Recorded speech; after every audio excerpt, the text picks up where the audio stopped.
Halo teman-teman, selamat datang di Beetle Channel. Semoga kalian selalu dalam keadaan sehat. Hari ini kami akan melanjutkan sandiwara novel. Jangan lupa subscribe, like, komen dan share ya. Terima kasih sudah berkunjung di Beetle Channel. Jangan lupa untuk memberikan komentar kalian agar channel ini semakin berkembang. Bab 23, bos wanita menyajikan sepiring makanan ringan. Mendengarkan percakapan pasangan itu, dia tersenyum dan berkata, "Kalian pasangan muda tampaknya memiliki hubungan yang sangat baik. Nona kecil, apakah pacarmu menghasilkan uang hari ini? Jangan hanya memintanya untuk membelikanmu makan malam. Dia harus membelikanmu pakaian juga." Di mata pemilik bar makanan ringan, Jasper paling banyak menghasilkan ratusan atau ribuan.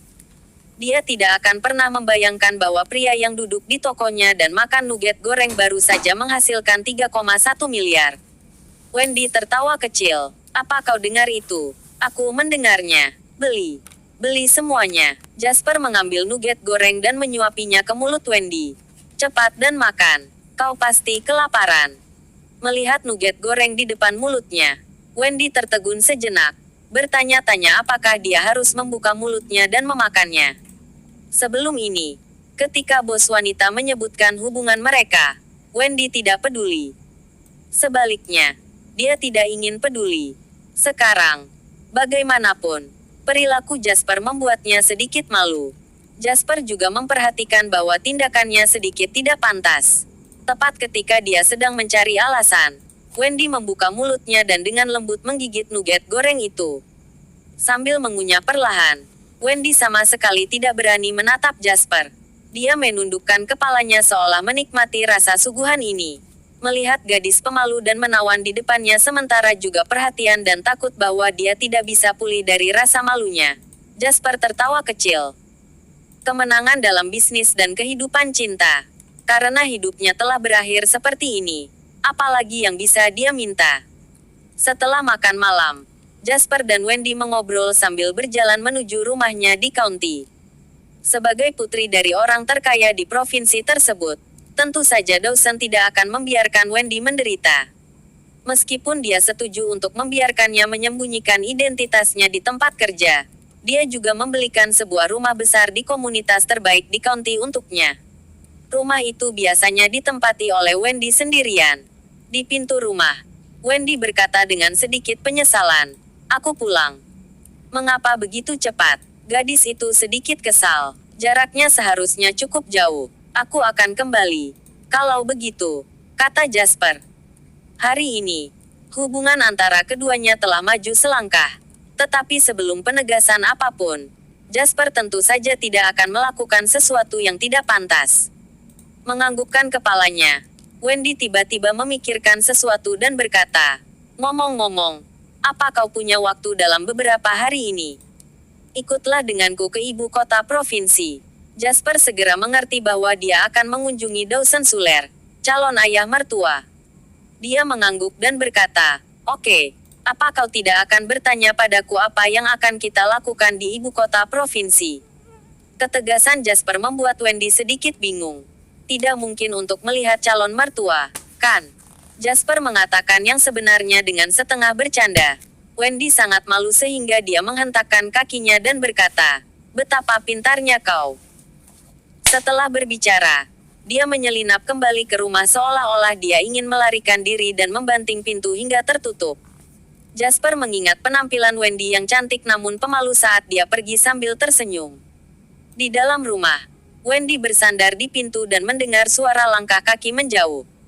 Dia merasa sedikit tersesat dan gugup.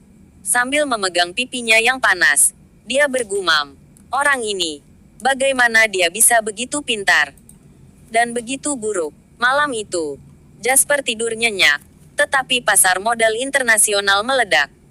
Kurang dari setengah jam setelah Jasper menyelesaikan akunnya, toko dikdaya terbesar di dunia mengadakan konferensi pers untuk mengumumkan rilis persediaan minyak mentah domestik untuk mengurangi tekanan melonjak pada harga minyak mentah. Segera setelah itu, semua kekuatan yang lebih kecil di belakang toko dikdaya juga menyatakan hal yang sama. Begitu pengumuman itu keluar, harga minyak mentah berjangka turun. Meskipun harganya masih sangat tinggi, Itu tidak gila seperti sebelumnya. Pasar telah pulih dari hiruk-pikuk sebelumnya, sehingga orang-orang segera melihat investor retail misterius yang telah melemparkan pesanan besar 14.400 lot pada titik harga tertinggi. Investor retail ini, mungkinkah akun umpan dari tokoh dikdaya? Predator keuangan menggaruk-garuk kepala. Kalau tidak, bagaimana mereka bisa menjelaskan tindakannya yang tiba-tiba yang segera diikuti oleh pengumuman yang mengakibatkan penurunan harga? Membeli pada titik terendah dan menjual pada titik tertinggi adalah aturan perdagangan ideal yang diketahui oleh setiap pemula. Namun, berapa banyak orang yang benar-benar bisa melakukannya? Investor retail ini melakukannya. Karena itu, investor retail misterius ini bahkan lebih tak terduga. Perlahan-lahan, berita tentang jenius keuangan misterius yang menyapu ratusan juta dolar dalam semalam menyebar dengan liar.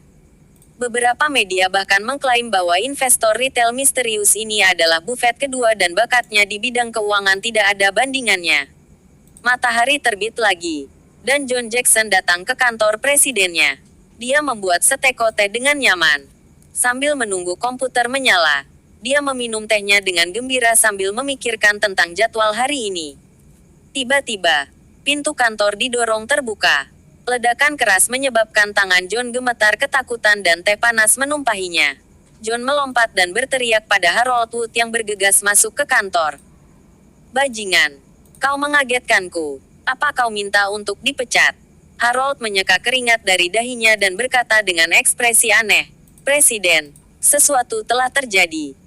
Yohanes tercengang. Sambil mengerutkan kening, dia berkata, "Apa masalahnya sampai kau begitu bingung?" Menelan ludah, Harold tidak bisa menahan kegembiraannya. Dia berkata dengan nada yang sangat rumit, "Presiden, kau tidak berada di kantor kemarin. Jadi kau belum tahu tentang ini." Klien besar itu, Jasper Line, memasuki pasar berjangka minyak mentah dengan posisi penuh. Johan tertegun sejenak, mengabaikan noda teh di tubuhnya. Dia berkata dengan terkejut, "Posisi penuh. Apa dia gila? Apa dia kehilangan semua uangnya?" Sebelum Harold bisa mengatakan apa-apa, John mengerutkan kening dan melanjutkan, "Anak ini terlalu percaya diri dan tidak mengikuti aturan dan peraturan." Benar saja, dia dalam masalah besar sekarang. Memasuki pasar dengan 50 kali pengaruh dan dia masih mengambil posisi penuh dengan risiko besar. Ini sudah berakhir untuknya, Presiden. Tidak seperti itu. Harold memandang John dan berkata dengan senyum masam, "Pada dini hari ini, 3,1 miliar dikreditkan ke rekeningnya. Karena transaksi ini, KPI setoran tahunan seluruh cabang county kita telah mencapai target. Kita bahkan membuat rekor baru." Aku menonton berita dalam perjalanan ke tempat kerja. Di sesi internasional, dikabarkan bahwa investor retail misterius menghasilkan ratusan juta dolar di pasar berjangka minyak mentah kemarin. Orang ini adalah pemenang terbesar pasar minyak mentah kali ini. Ini sejalan dengan waktu Jasper masuk pasar dan jumlah penyelesaian. Aku menduga orang yang dibicarakan di seluruh pasar keuangan internasional adalah dia. Presiden, itu 3,1 miliar yang sedang kita bicarakan. Dengan modal 62 juta, dia menghasilkan 3,1 miliar hanya dalam satu hari. Mendengar kata-kata Harold, John membeku di tempat seolah-olah dia ketakutan. Sebelum dia bisa mencerna berita itu, telepon merah di atas meja berdering nyaring melihat telepon merah yang digunakan untuk keadaan darurat ini. John menelan dan bergumam, "Telepon dari kantor presiden cabang provinsi. Hak membual ini sudah keterlaluan." Anak ini benar-benar mendorong nama John Jackson ke mata presiden cabang provinsi. Bersambung. Nantikan bab selanjutnya. Jangan lupa subscribe, like, komen dan share.